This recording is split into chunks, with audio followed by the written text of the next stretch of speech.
Live from the Swan, this is Derailed Trains of Thought.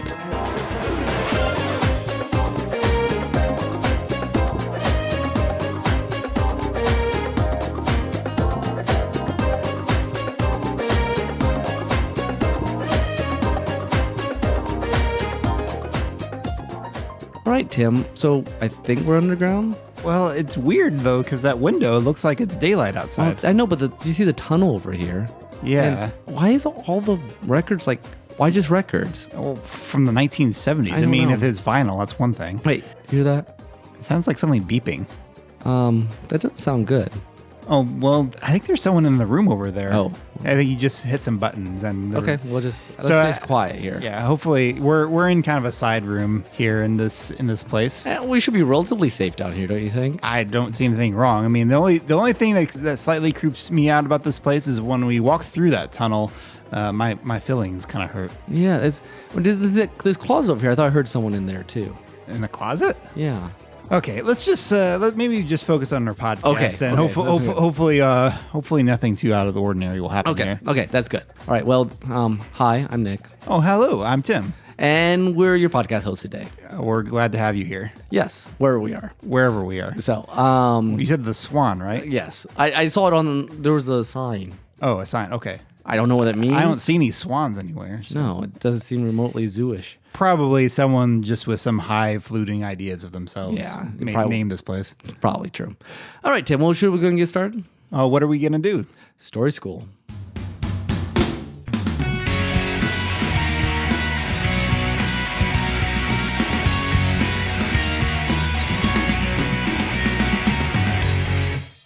All right, so today we decided to talk about linear, non-linear stories, or linear and non-linear. I had a backslash in my head. Okay, Let's start I was gonna say, how do we have a linear, non-linear Okay, story? Let's start over again.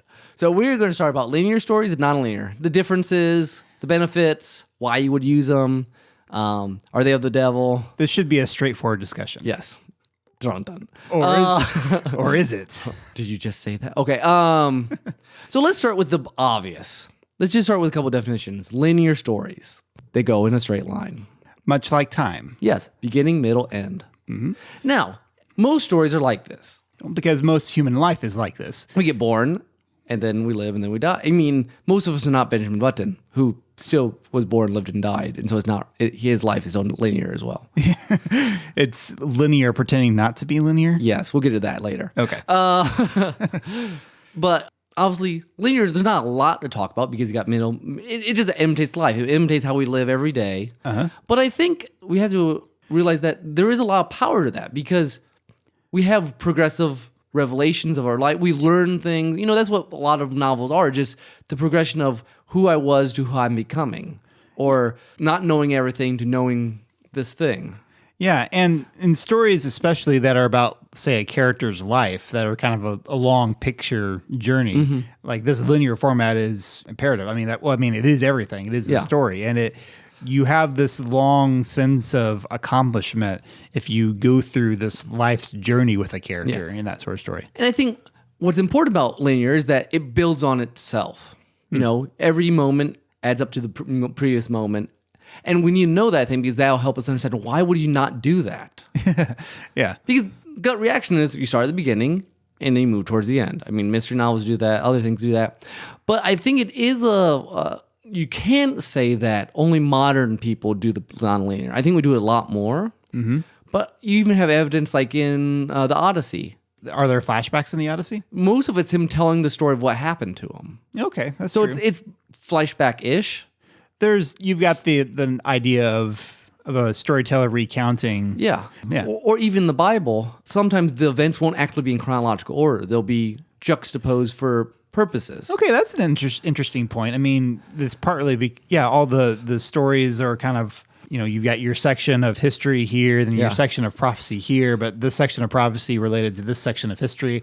My pointing to different areas is not very helpful over the podcast. Or even, I don't know how it works out, but like in Genesis, you have Joseph being abducted, and then you have like Judah and Tamar's story. Okay. And those don't necessarily have to be one after another. They seem to be there because they're making points of Potiphar's wife and Joseph versus Judah and Tamar. Oh, that's interesting. I never thought of it that way. I always tend to think of it more as like concurrent action. And it might be, but it wouldn't have to be. And I've heard New Testament scholars say, I don't remember which gospel, but like some of the gospels are chronological, but they think that at least this one is largely ordered more thematically. Okay. I can see that. I mean, there's certain thematics, I think, to each of the gospels. Yeah. Which one is the most chronological? I don't remember. I want to say Luke just because he's Luke, but Matthew might be very chronological that's true. too. Mark's probably the one that's just kind of, I don't know. I don't want to say too much and be wrong. Sure. Or like the end of 2 Samuel seems to flashback. No.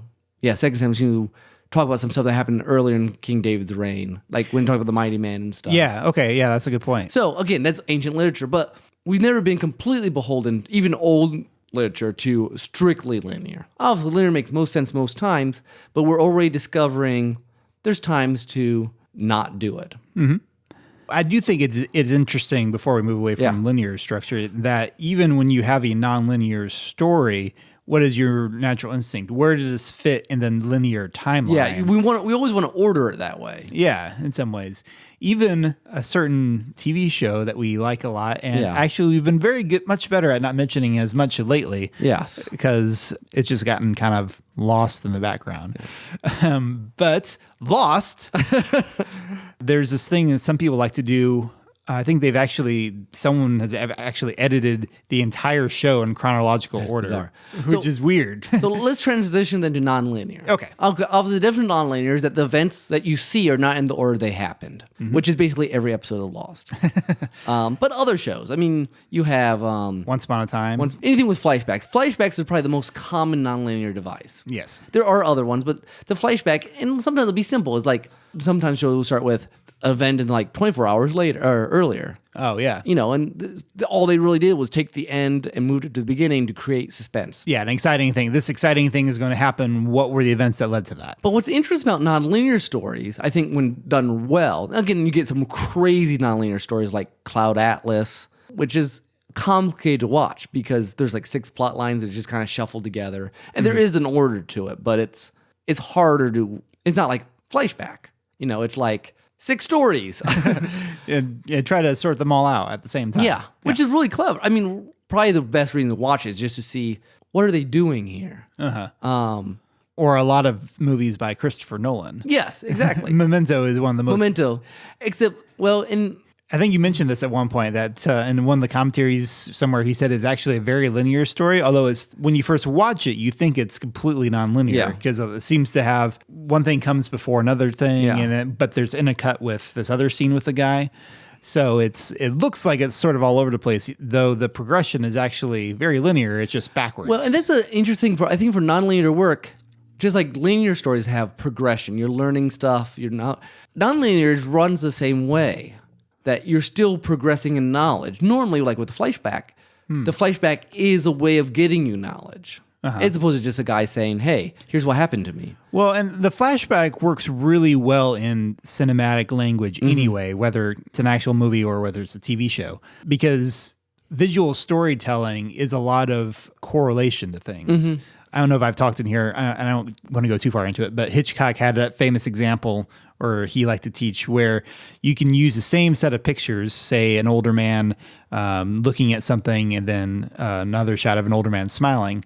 And what you cut in between those 2 shots can tell you, say, 2 different things about the man. If you show the cut of him looking at something and it's like a family on a picnic and he smiles, oh, he's a grandfatherly type. But if you cut in instead a woman in a bikini, well, he's a dirty old man. Exactly. Yeah. And it's the same shots. It's the exact same footage.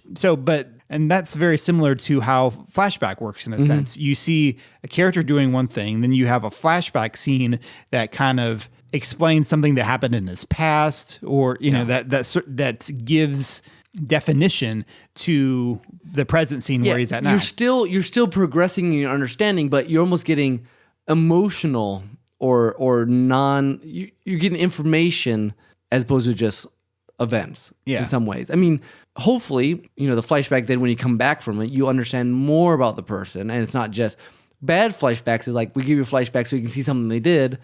I've been re-listening to old podcasts, all y'all.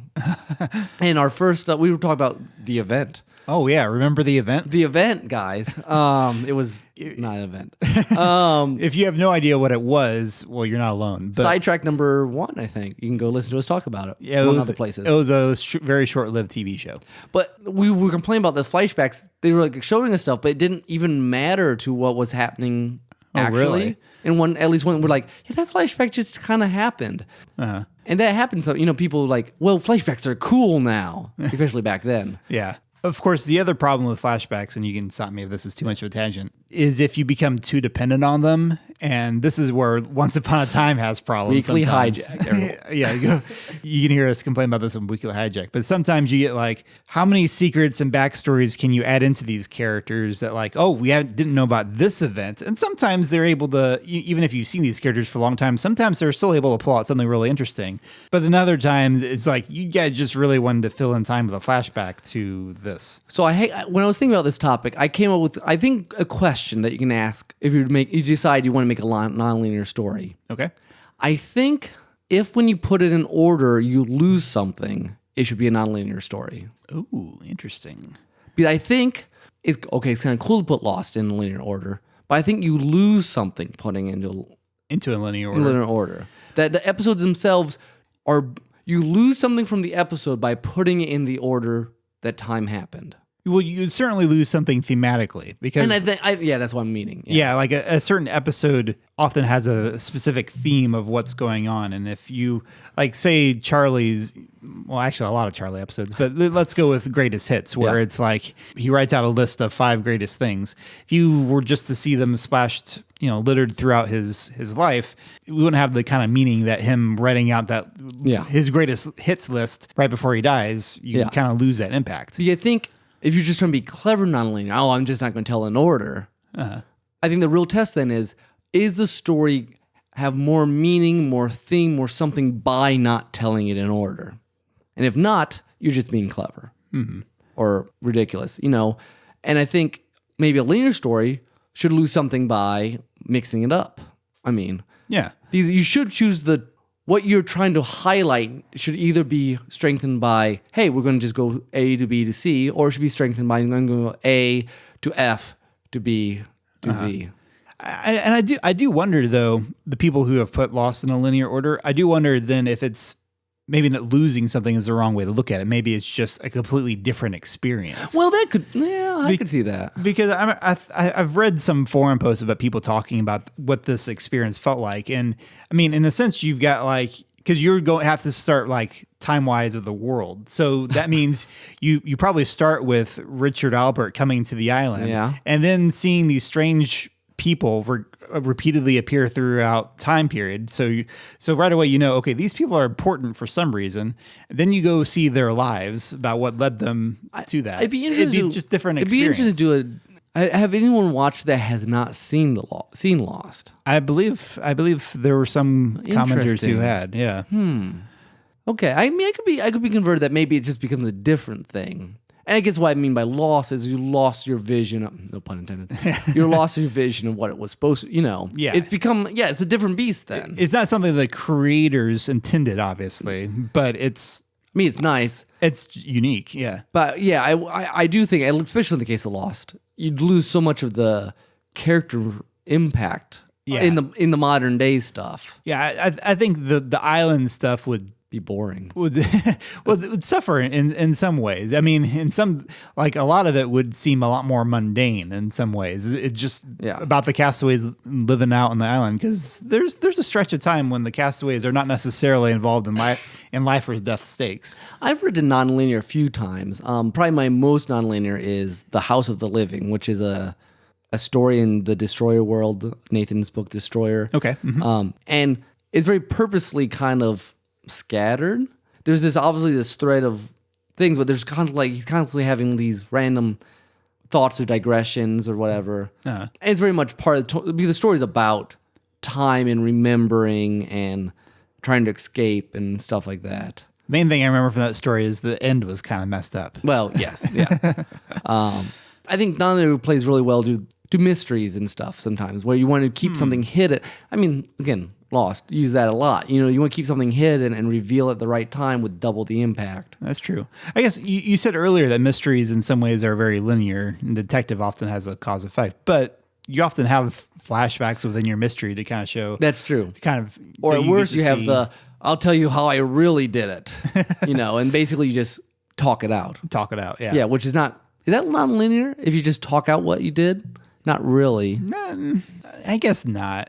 I mean, usually when they talk those things out, you're seeing if it's in a movie or TV show, it's you're seeing it reenacted. I also, when I think about this, I think there's also the fake nonlinear. Oh, okay. We have a lot of time travel shows nowadays. Doctor Who, and I think while you're traveling through time, the story you're actually seeing is not. It's still linear. Yeah, you might start in the future and end up in the past and go around the middle, but most Doctor Who stories are still linear. Yeah, the most convoluted story I can think that went in that direction was probably the involving River Song and what was series 6? Yeah, her story is non-linear. Yeah. But the Doctor's story has always been, except maybe in a few cases. Well, yeah, that's true. Not her story in particular over the course of the show, but even more specifically, there was that one very convoluted season that started out where looking like the astronaut who killed the Doctor, and then you find out blah blah blah. Yeah, blah. I guess the season was non-linear, but the individual episodes weren't as much. Probably. Well, I don't know. Okay, I guess. It is hard to describe because now I'm thinking about it, there were some convoluted hoops to go through. Because it seems like me that non-linear as a story should count towards the scenes the characters that we're seeing the character live through are not in the order the character lived through them. Yeah, that's right. Because I remember in the beginning of that season, you see the Doctor first, and then you see the Doctor later. But the later Doctor you see is actually younger, is actually earlier in the Doctor's timeline than who you saw earlier, which is. Yeah. Because I think, sometimes we'll have the trappings of non-linear. Oh, we're traveling, we're messing with time. But the story we're telling is still, for the person living it, A to B to C. I think it would be really difficult to have a time travel story with a character, with the main character, or at least one character whose progression through it wasn't linear. Oh, man. Because even if you have some character whose stuff, like River Song, whose story isn't linear, you have to have some sort of grounding, I think, if you're going to do the time shenanigans. Yeah, I'm going to call Natasha. Question. Time Traveler's Wife. You read that. Was that from the position of the person not jumping through time or from the position of the person jumping through time? The wife or the husband? Oh, okay. Time Traveler's Wife. I've never read it, but it's about... Natasha said she can't remember. I'm sure the Michael didn't pick that up. That's true. Time Traveler's Wife is a book about a lady married to a time traveler. Okay. And so it's very... disjointed. And I haven't read it, so I don't know how nonlinear it is, or it just feels, the fake nonlinear, like time's being messed with, you know. Back to the Future 2. Mm-hmm. You feel chaotic, but really it's still Marty McFly's. You know what was interesting about that movie when we rewatched it, when was it, last year or whatever, when we were in the future of that. They go through a lot of trouble explaining that one, but it's interesting, since then, either because of that movie or because of Doctor Who, it felt much more, not rudimentary, but like, you could tell they're trying very hard to explain to make sense, where it's like... It's second nature now. It's second nature now. We kind of have a real keen idea of how time travel works. Now, it does seem that nonlinear stories are much more popular now. It's sort of the more postmodern... Yeah, there's that whole like understanding who you are through your past. Like that's a very, psychology, and it is a very postmodern idea. And I think writers just are much more free with wanting to mess with time as an element of the story itself, as opposed to... Well, it's seen as something a little more creative, a little more out of the box. You can argue how much it is. Or unanchored even. Or what? Unanchored. Like, there's sort of, I'm talking philosophically. It's more unanchored from convention. It's freer like, from what you have to expect. Oh, no, and also just a story that's nonlinear has more of a sense of chaos about it. If that's, more your worldview, that we have no, the world, things fall apart. Yeah. And that can be an aspect of it too. I'm trying to think of another good example. Slaughterhouse 5, I haven't read for a long time. That one jumps around in time quite a bit. He's a time traveler too, but it's between World War II and modern day, and aliens abducting him. It's Kurt Vonnegut. Very good book from what I remember, but I haven't read it since sophomore year. Okay. I saw a play of it. I'm like, there's no way they can make a play of it, and it was a very good play. Interesting. Yeah, it was one of those plays. I'm like, or movies. I'm like, books. It was one of those books that I'm like, there's no way you could make a play. Oh, you did. That works. Cool. Yeah, good book if you have not read it. Mm-hmm. Also, because this is on my notes, Sound and the Fury. When we talked about that. Oh yeah. That we have two characters. One character, I cannot remember the names now. He's a mentally deficient character. Okay. Yeah. He's images and sounds will just move him from one time period to another in his head. Mm-hmm. And so you're just slipping from one time in his life to another, and it's very confusing until you get the hang of it. I mean, there is a sense to it, but it's abstract. I mean, it's postmodern. And then there's another character who will kind of just go on these. It's like he lives in things in the past will come up and affect who he is, and he'll go in these long tirades. And it's not as nonlinear there. The first section is by far the most. And it's, if you want to read something that's truly jumping all over the place, I'd recommend that. Apparently, the Cloud Atlas book is much like the movie, but I've not read that. Uh-huh. Now, what do you think about? I mean, obviously, we come from a certain worldview perspective on this, but do you find that? You found it interesting, obviously, in The Sound and the Fury. Do you find it's a sort of like all over the place that, don't even bother trying to like put this in order kind of challenge? Do you think it's generally useful, or is it more of a gimmick? I think it's best used when the entire idea, where there's thematic things in the story itself that play into being chaotic. I mean, that's mostly when I use it, it's that the whole idea of being unhinged or being unconnected or being lost plays into the theme. I'm a big one where structure and theme should go together. And that's a whole nother story school. But like that's why Sound and Fury does not seem gimmicky at all, because it seems like part and parcel of what he's saying or what he's trying to make you feel and follow through. And I think that's how I use it in House and the Living. I'll just do flashbacks just because, like Joe and the Wells, the Bron and Kalia Select's Bodyguard. It goes back and forth flashbacks. It's very simply, it's not linear, but in the very simple flashback sort of way. True. And the flashbacks themselves aren't necessarily linear. Are they? I think they get progressively closer to the Cataclysm. Well, I'm not sure about that. I thought the first flashback was at the party, and then the second one was Kalia as a child. Oh, you're right. They're not in order. But that one was very much, obviously, it's partly the, hey, who are these characters sort of thing. But also, they've really defined the pre and post. The pre and post chapters. It's highlighting the Cataclysm. It's basically, this is how things was. This is how things was. Yeah. And this is how things are now. Yeah. And so, again, it's another structure theme thing. You might see one character in a flashback, and then you find them dead in the present chapter. Yeah. And I think using nonlinear purposely to highlight something makes more sense than doing it just because everyone's doing it, or just because I want to fill up time, or just because, well, this guy's not very interesting, so we're going to try and make him interesting. The worst flashbacks on TV are the ones like, I didn't need that. You're just telling me what his tattoo's about. I figured that would come in the conversation I had to somewhere. do that one. I mean, to be fair, I think it was possible for an episode about how Jack got his tattoos to be interesting, but they did not succeed. No. So what do you think, Tim, about nonlinear stuff? I mean, you asked me, you do more of the video stuff. Well, I agree with what you're saying. I think if it fits the form, that's all well and good. My question to you about the chaotic stuff, I really like that answer, in that it makes sense if you're, like in your case, it was an actual unhinged person, kind of crazy. I think if you're not, I mean, it kind of goes to show that if too much of that is sort of not really rational. And it's, again, basic storytelling, people still want, how does it start and how does it end? I mean, and your nonlinear storytelling, except possibly in a few cases, really needs to still answer the question, what did we learn on this journey? Or you can do it if for just a fun puzzle effect. There's an episode of Phineas and Ferb, which I did not get around to watching. Yeah, I didn't know if you would, called The Remains of the Platypus. And if I remember right, it's been a little while since I've seen it. But I think it starts off in Doofenshmirtz's lair, and there's like a rave party going on. Doofenshmirtz is like dancing in his underwear or something. Carl is in a beaver suit in a cage, Carl.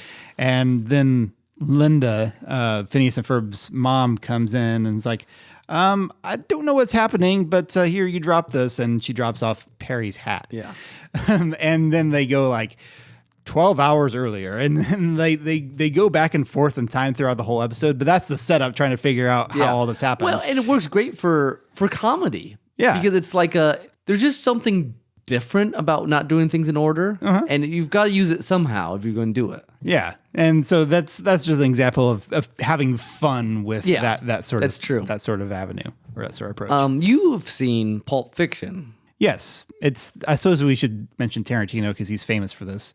And it's actually the only Tarantino film I think I've watched all the way through. It was about my limit. But no, Pulp Fiction is I'd say it uses its nonlinearity for a good effect. I mean, Pulp Fiction is essentially a series of intercut stories. They each have their arc with their characters that kind of connect in between them. I mean, it's doing a lot of what Lost would wind up doing later, but in a 2-hour movie format. Like the first scene takes place kind of in the middle of the timeline, but then also right before the very last scene in the film. Okay. So now is the ordering? Seems like I've heard someone say that it's all mixed up, but it's not necessarily. You could mix it up different. It won't have changed the. That's Again, I haven't seen it, so I don't know. I'd have to think about that, but I'm not entirely like the very last storyline works well as an ending. I think, even though it works well as an ending, even though it's kind of in the middle of the timeline or toward the latter half of the timeline, we'll say. But it works decently as an ending because the Samuel L. Jackson character has a redemption moment. Even though you know about certain characters who will wind up dead later on, you know that it's kind of a nice way to tie things up. Yeah. So that one, at least, some of the other stories I could see making a case for, but that one at the very least I think is a good placement. Now, two other questions about fake nonlinear, if they are or not. First off, movies that go backwards, like Memento. I wrote a short story one time that went backwards. Are those linear? What do you say? Well, they're untraditional linear at the very least. So, like you could say, because Christopher Nolan apparently said Memento was linear, just backwards. Yeah. But it's not linear in the traditional sense. It's C to B to A. Yeah, exactly. Or how about movies where they repeat themselves? Groundhog Days, or what's the one, Edge of Tomorrow, where oh yeah, it is. Well, but in both of those, you still have your central character who is, even though he's experiencing the same things, he still has a linear progression. That's yeah, true. he remembers. I would agree. So I would agree. I would say that's still linear. I just thought we should for the most cover our part. bases. Yeah, that's true. In case anyone in the comments says, "Hey, you didn't mention." But if we did miss something, feel free to leave us a comment. Yes, we haven't had any comments on the blog in a while. Very sad at derailedtrainsofthought.blogspot.com. Visit us, please. So yeah, I think that's a good coverage of linear versus nonlinear. Awesome. I was trying to see if I could say that backwards, but I couldn't. You had wanted to talk me into doing this in the nonlinear fashion, and I was like, I don't really see how that would work. Yeah, I thought a little bit. I'm like, I can't think of a good way where it would actually be funnier or better. It'd just be confusing. It'd just be confusing. So, I mean, audience, we decided not to just be confusing because we knew it wouldn't be better. Now, I guess I should say that we have done Story School, not very often. Like there was one episode at least where we did Story School in the second half. So I guess that would be a flip-flop, but that's not so much nonlinear, it's just a change. Yeah, well, we only did that because we had cinema selections in the first half, and then we thought, we talked about a specific horror movie, and then we talked about horror in general. Yeah. So it worked in that situation, but we might really have to do a good discussion on form and content at some point. I think that's what I would like to do. Okay. Right. So, Tim, would you like to do a soundtrack?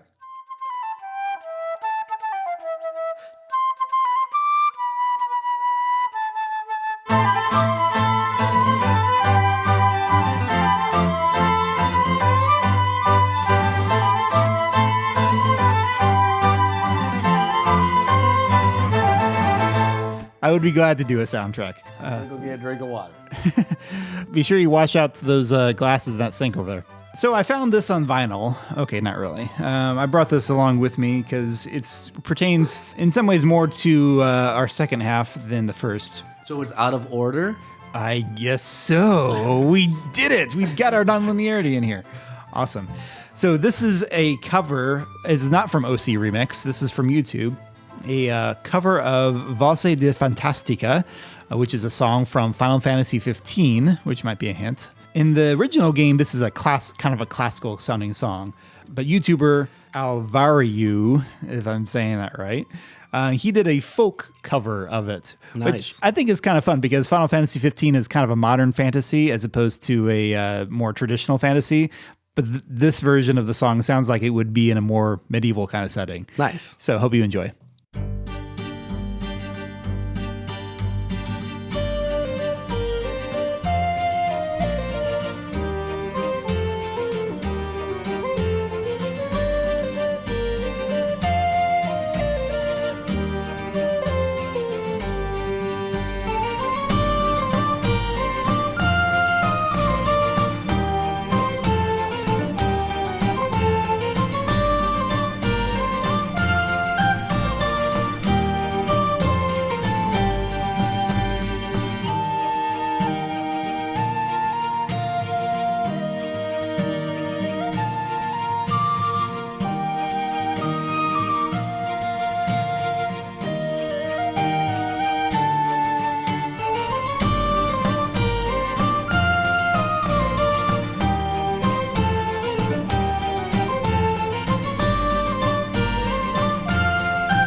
That was nice. I really enjoyed that. Yeah. The Final Fantasy 15 soundtrack is very nice. It is. I'm like, why hasn't the Overclock remix done anything yet? Come on, guys. You had like a couple weeks.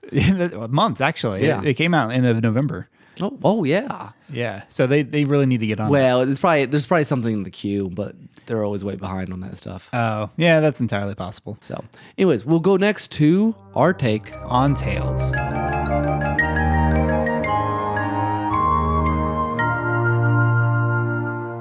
All right, it's been a little bit since we've done this, I think. Oh, yeah. A few minutes. Well, we did in December. We did our group take on Tales. Tim will end up doing something that's very related to our last song.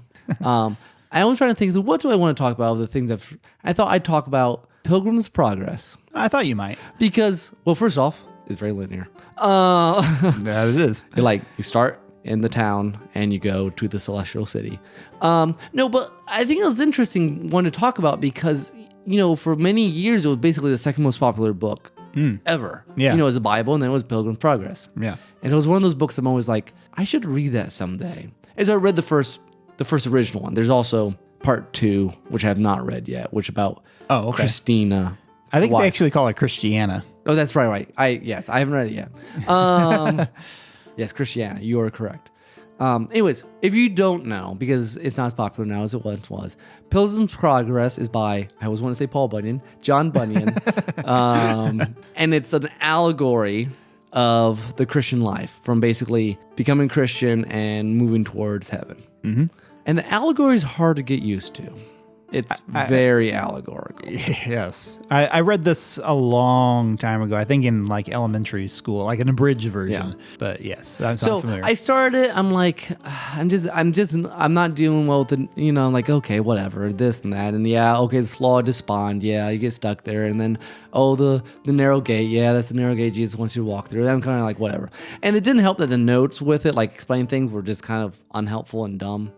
But the farther I got into it, the more I started to appreciate why it's such a long work, well-known work.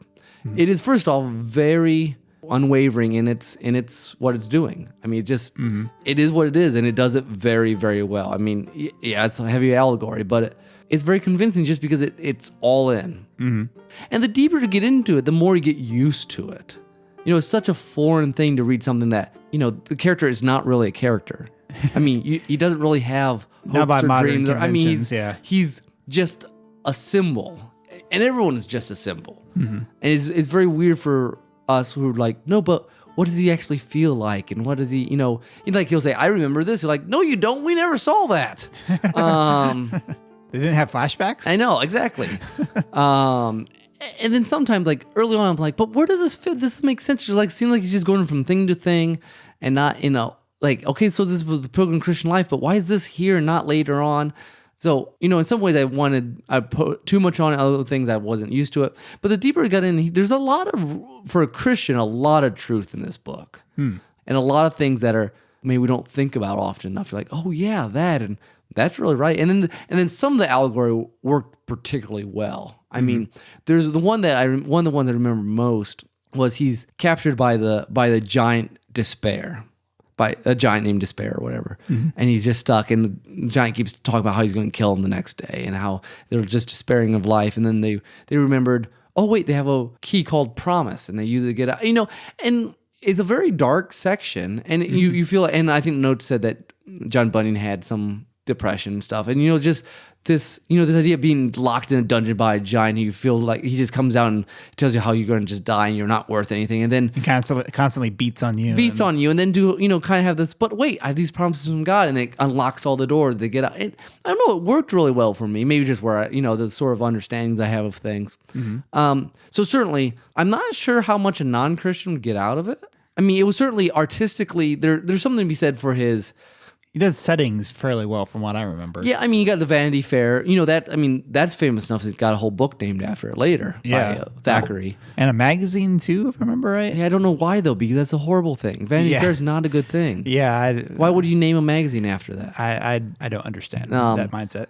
I mean, he does. He has some powerful images, and the theological talk is actually pretty interesting, if you have theological background. And he is just very convincing. He just sells it. And I've read that in there that this sort of pilgrim allegory was not a new thing. Like there'd been other things beforehand he had read, but it kind of was like the paragon. It's like, the culmination of all these sort of literary types up to this point. Yeah, I can totally see that, because I remember when I was a theater minor reading about how the church was actually involved in a lot of the early plays. There was a period of time where church saw the theater as a place of evil because it became kind of, rowdy and probably kind of some hedonism. But originally, the passion plays, like retelling Bible stories, especially when most people weren't literate. Yeah. It was the way they got their Bible stories a lot of times. And the character Everyman is kind of a precursor to Christian in Pilgrim's Progress. Yep. Yeah. And the Everyman plays about a guy basically going through Christian life. Yeah, very, very similar in style to Pilgrim's Progress. Yeah, I think I liked it most when he's having theological discussions with various people, and less when it's trying to be like almost a story, but it's just allegory. But not quite. It does. It just, maybe it's just my modern sensibilities. Well, that, and you've been a student of Tolkien for so long. Exactly. Yeah. Tolkien hates allegory, and and I think there is a place for allegory, but I think there's so much to be said for non-allegory as well. So, anyways, very interesting book. I'm glad to have read it. When I have another section time, I'll read the sequel, which I guess is more corporate, more like church life sort of focus. I could see that. I mean, I never thought about it in those terms. I mean, Christiana, in some ways, she has a easier time of it. I mean, she faces her own unique challenge. Well, that is one of the interesting things about it, is you get to see someone go through, in some ways, the same journey, but also having experienced different things, which is true for the Christian life. You have to give Bunyan a lot of credit for it. He obviously was very aware of a lot of the different temptations and worries and what people, he had a good understanding of people. Yeah. So yeah, I mean, obviously, I think they praise it also just because it's very readable for the common person. It's written very relatively low language. Anyways, yeah. So for what it is, it was actually ended up being very enjoyable. It took me a while to get into it, but then it was pretty compelling. It'd be interesting to read. I've never read. C.S. Lewis did his own kind of Pilgrim's Regress. Yeah, that's what it's called. I would like to read it sometime. Yeah, it would be fascinating to do. Maybe I might have to put that in book club sometime. That'd be a good idea. So keep there's a lot of stuff we could talk about from book club, but we won't do that. No, do you remember Pilgrim's Regress? Is that actually a fictional one, or is that a? using it as, I mean, I guess I think it's an allegory of his own kind of turning back to religion, from my understanding. Okay. I've heard a couple quotes of it by Ravi Zacharias who quote parts of it sometimes. Yeah, so there's probably some overlap with Surprised by Joy there, I guess. Maybe. I don't know enough about it. It's one of those books that I've never actually met anyone who's read it. Okay, yeah.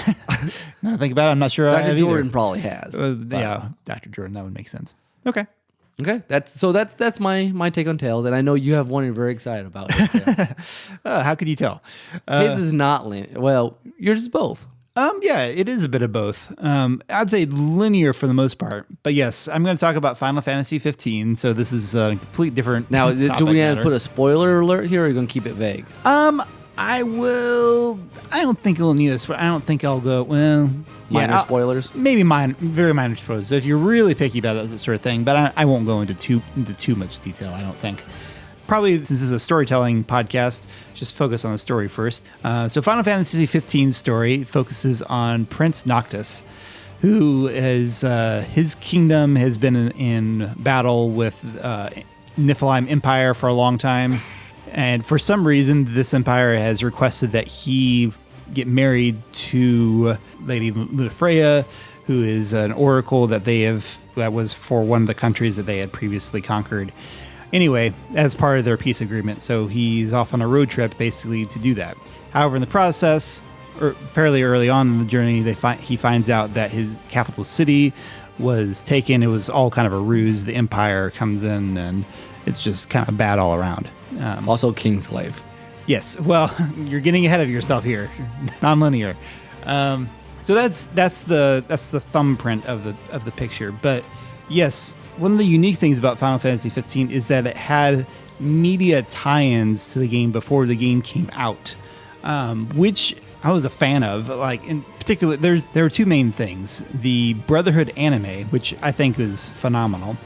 Basically, it was a 5-episode anime of about 15 minutes each that they premiered for free online on YouTube.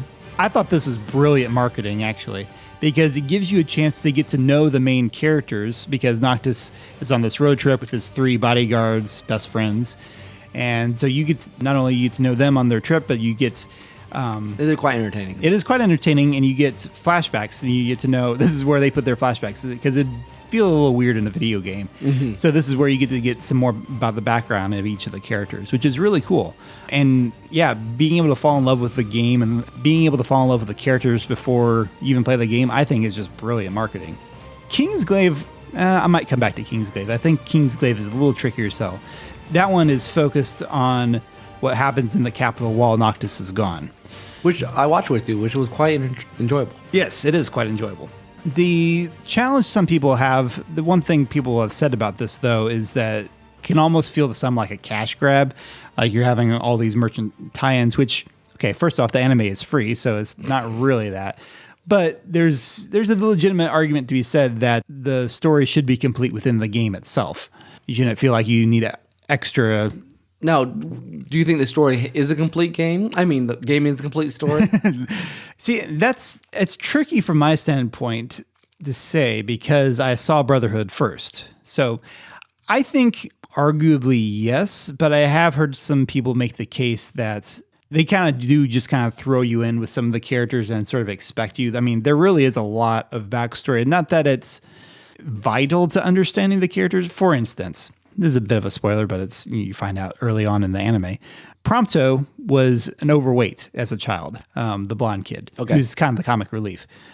In the game, he's not at all. Yeah. But you find out how he was inspired from Lady Lunafreya herself to become Noctis's friend while he was in school. They were in the same school, but he had to basically work up the courage to basically be fit enough to...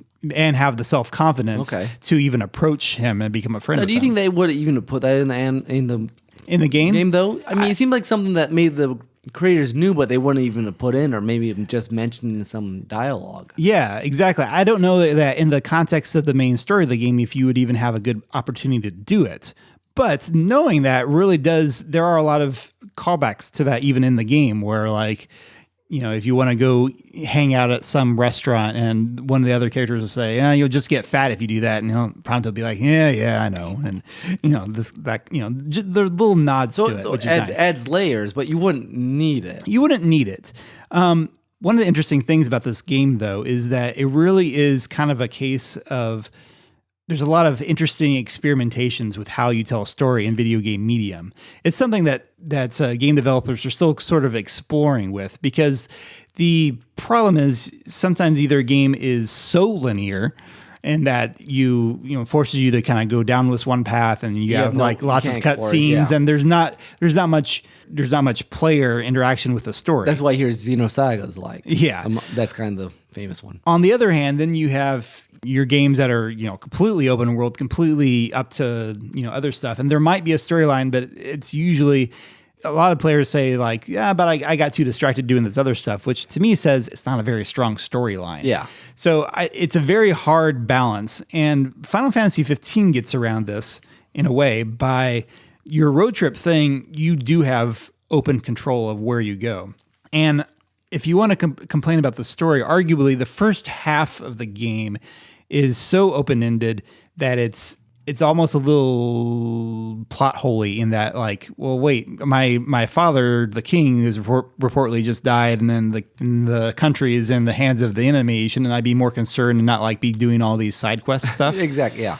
But on the other hand, the side quests wind up becoming very important emotionally to the story later on, because you really do feel like you develop bonds with your friends, with the bodyguards around you. You really grow to care and love these characters a lot. I think that can be true even if you haven't seen the anime. And like I said, it becomes a very nostalgic time, and they never really fully deal with the plot hole of, but this has happened, but I'm going off and finding food for kittens and taking pictures and going on hikes and playing arcade games and all these other, and the side stuff is a lot of fun. I mean, Don't get me wrong. There's fishing, there's photography, there's cooking. There's very dramatic fishing. Nick saw me doing some of this, and he plays very dramatic music when you've got a fish on the line. But then there's a part in the game toward the latter chapters where it suddenly becomes extremely linear. There's a turning point, and then you go to another continent where instead of traveling by car, you start traveling by train. So in tabletop role-playing world, this is called railroading, and they are literally doing that. But I think it's actually very clever, because at that point in the story, the stakes have been raised, and they continue to be raised. In fact, once you hit this turning point, suddenly just one thing after another goes wrong, up until we're talking post-apocalyptic levels here. And you said then the whole world you kind of care about. Yeah. Because you've been wandering around it for the first half of them. Yeah. Which is sort of an interesting reversal of the traditional role-playing game, like a lot of Final Fantasy stuff. Normally in these games, you're going through the storyline, then there'll be a place somewhere before the last dungeon, the last boss, where you got time, you can go, you got free reign of the world to go explore. Yeah, you can go do all the side quests and go do all this other stuff. But this is like you have all that at the beginning, and so you get to explore the world first, and then you grow to care about the world and the characters, and then you want to go save it because you need to. And even after, once it gets into the post-apocalyptic levels, they have a nice game feature where you can essentially go back in time to essentially do all the side quest stuff that you didn't get to before, which is really nice. For gameplay mechanics, that makes sense. Yeah. At the very ending of the game, I would almost say, because of this, Final Fantasy X had this kind of bittersweet vibe throughout the whole thing, and you kind of knew it was kind of good tragic ending. Because it is so light throughout most of 15, even when things get dark, I was not expecting the game to have kind of a tragic ending, honestly. That's one of the parts I have the most mixed feelings about, and we'll see. Now, you're close to it, but, okay, story-wise, there's a lot of things to factor with the video game, but how do you feel the story compares to other Final Fantasies? Or maybe just start with Noctis, with your main character. I know you had growing enjoyment of him as a character. Yes, Noctis, I think, is one of my favorite protagonists of the games I've played. Mm-hmm. I've played 6, 7, 9, 10, and 12. At least completed. I've played a little bit of 8. But Noctis is just a lot of fun because he's got the kind of serious nature that your Cloud or Squall or some of your brooding Final Fantasy characters have. He's got this weight and responsibility on him. But at the same time, he also knows how to have fun, which is really nice. He's not like overly cheeseball as like Sora and Kingdom Hearts can be. Yeah. But he's just he's just a perfect balance of cool and yet also very noble. Okay.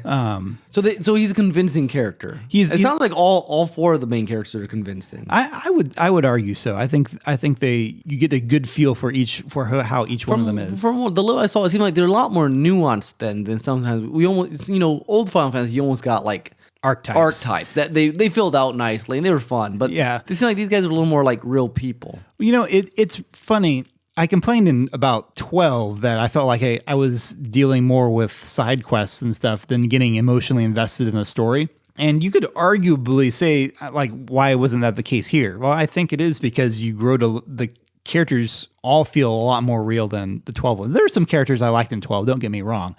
But there were also just some that I was very ambivalent towards. Kind of that archetype that you talked about. Do you have any less characters help? Any what? You had less characters, I believe, right? Yeah, you really only have 4 main characters in your party. You get some guests here and there, but it's not like your Final Fantasy 6. Here's 14 characters. Have fun. Which is nice. Which is fun. Yeah. It's nice in its own way, but it gives some credence to less is more theory in terms of having characters in these games. Because back to the harder question, how does the story compare to other Final? I mean, they're all very different. They're all very different. They all have their feels. I mean, and I wrestled for a little bit with. If you ask me what my favorite Final Fantasy is, I'd have a really hard time answering you. Objectively, I might say 6 is actually one of the best still, because it's very hard to pick apart anything in that game. Yeah, it just, everything works. Everything works that they're trying to do for that time period. I enjoy a lot of the story in this. I do think there are some people who criticize that it doesn't have enough storyline in it, and they might have a bit of a case there. I would say I've put in about 61 hours in the game so far. I've had it for about 3 months.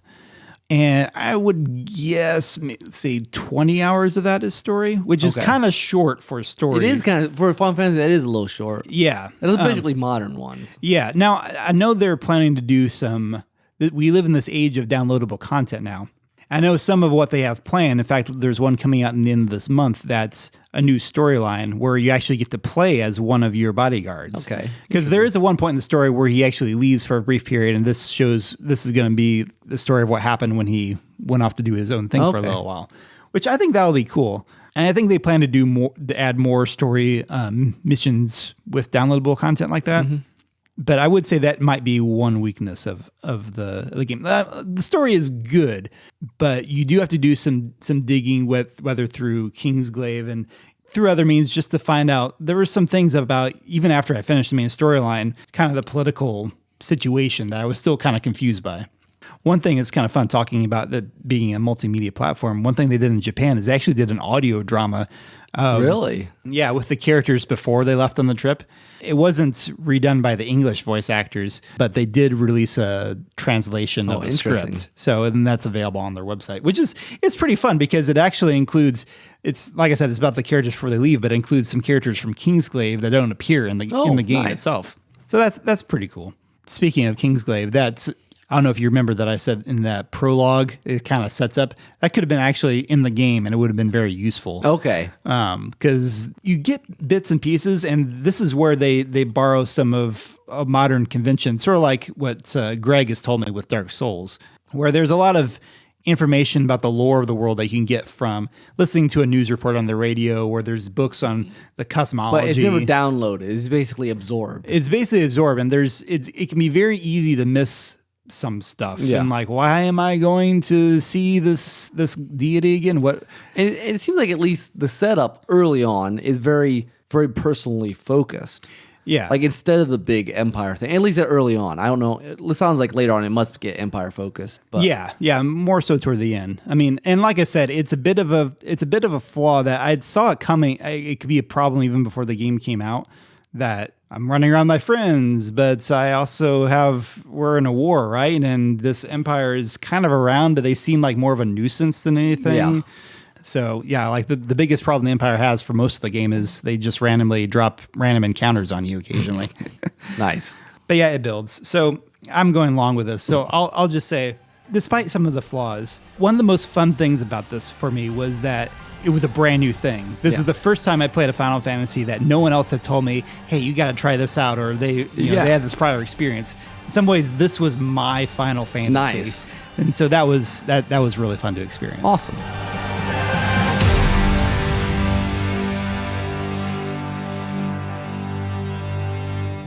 I guess that's the end of our story school then. Or Take on Tales. You're going backwards, Nick. I am going backwards. There is no earthly way of knowing in which direction we are going. We really need to get that clip in here. I was going to say, is that your soundtrack? No, it should be. That'd be awesome. Willy Wonka. Anyways, my soundtrack. First, we should do some contact info, though, right? Contact info. Contact. How do they contact us down here in this weird spot? I'm not sure there's some communications come in, do they? There's some computers in that other room. Maybe. That might help. I mean, hopefully they're trustworthy. Sure they are. Why not? Yeah, there's no one else around here. So anyways, you can email us at derailedtrains@gmail.com if anyone emails us. We can't access it with these computers look like, again, from the 70s. But I'm sure we'll get somewhere eventually. I mean, the Reforms Club didn't have computers either last. That's true. Yeah, that's a good point. In the meantime, also check out our website, derailedtrainsofthought.blogspot.com. iTunes, Stitcher. We're trying to do some updates to our media. Yes. Soon here.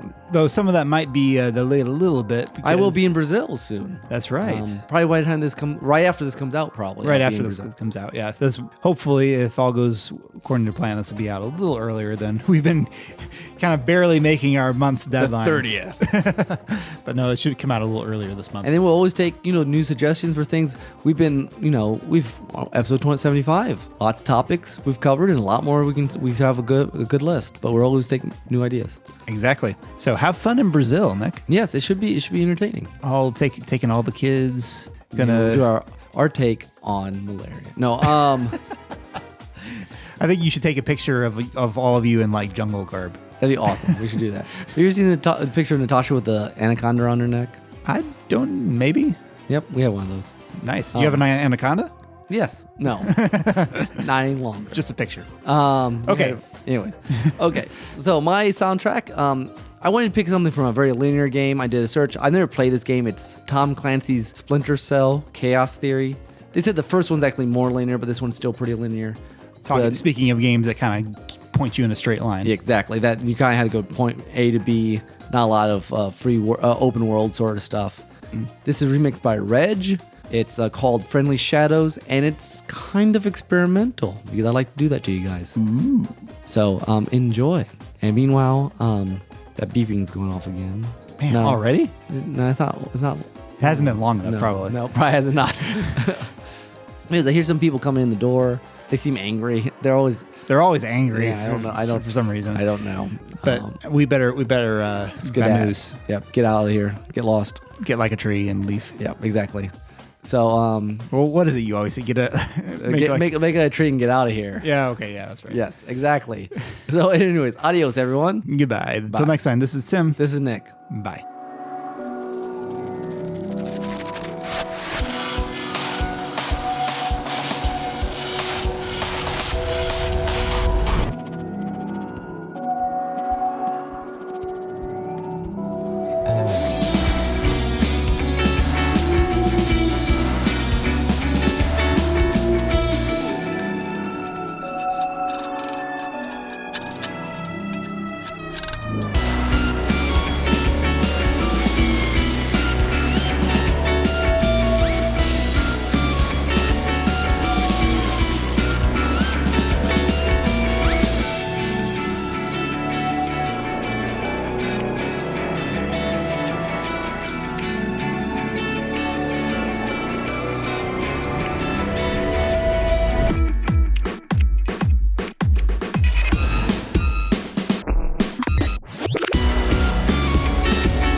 Hijinks.